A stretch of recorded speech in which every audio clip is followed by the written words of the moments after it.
Ada MOU Pemprov Jabar, para bupati, wali kota se-Jawa Barat dengan Polda Jabar dan Polda Metro, karena Jawa Barat itu wilayahnya ada 2 Polda, yaitu ada Polda Jabar dan Polda Metro di wilayah Kota Bekasi, Kabupaten Bekasi, dan Kota Depok.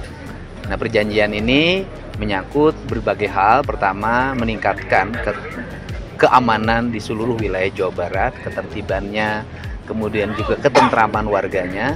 Yang kedua, mendorong iklim investasi untuk tumbuh kondusif dan kemudian melahirkan banyak tenaga kerja yang nanti bisa bekerja.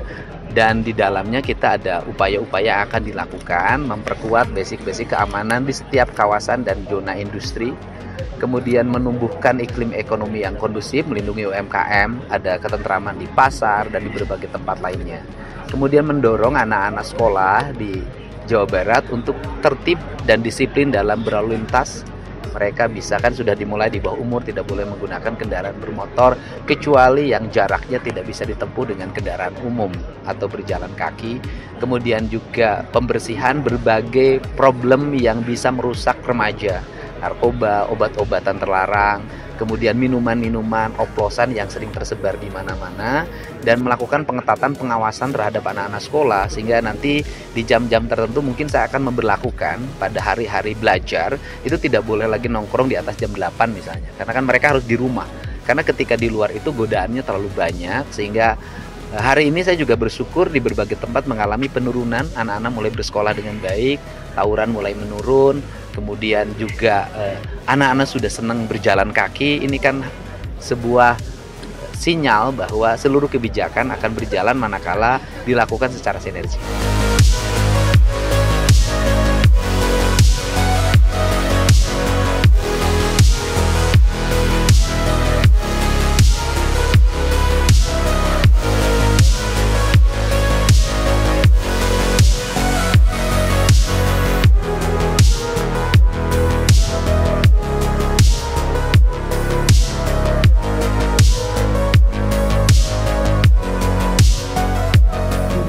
Dan wali kota kabupaten dan seluruh Kapolres, kita berkomitmen memberantas premanisme.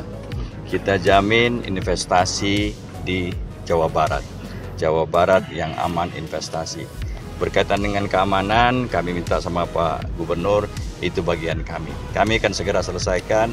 Tadi sudah arahannya, kita akan melakukan patroli bersama sama TNI, Satpol PP, membangun pos-pos di tempat perindustrian, dan kita akan jamin investasi di Jawa Barat. Hingga saat ini sudah ada berapa? Sudah banyak itu mah yang kita tangani. Kita operasi pekat selama 10 hari, kita maksimal 177 tersangka. Tidak ada tempat premanisme di Jawa Barat. Mungkin mayoritas dengan kasus pemerasannya di mana saja?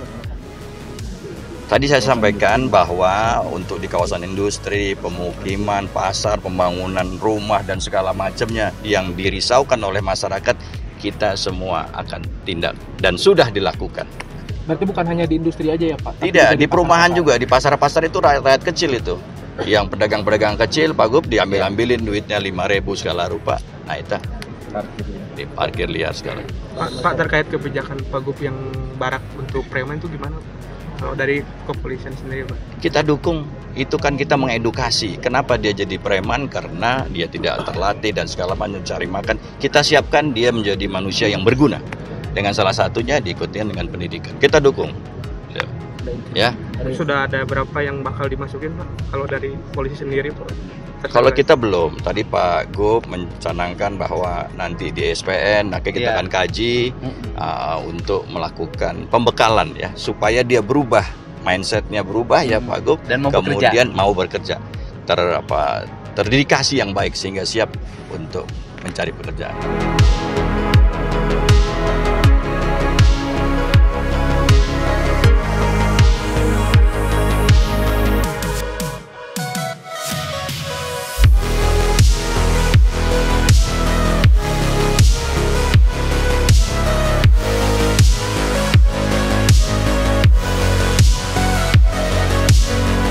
Kalau yang ada irisan dengan Polda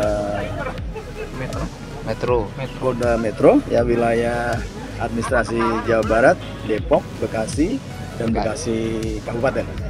Pada prinsipnya mungkin teman-teman mesti dibedakan nih ormas dengan premanisme ya. Bedakan. Ormas itu undang-undangnya udah jelas. Premanisme itu lebih cenderung kepada perilaku ya. Banyak sekali jenisnya.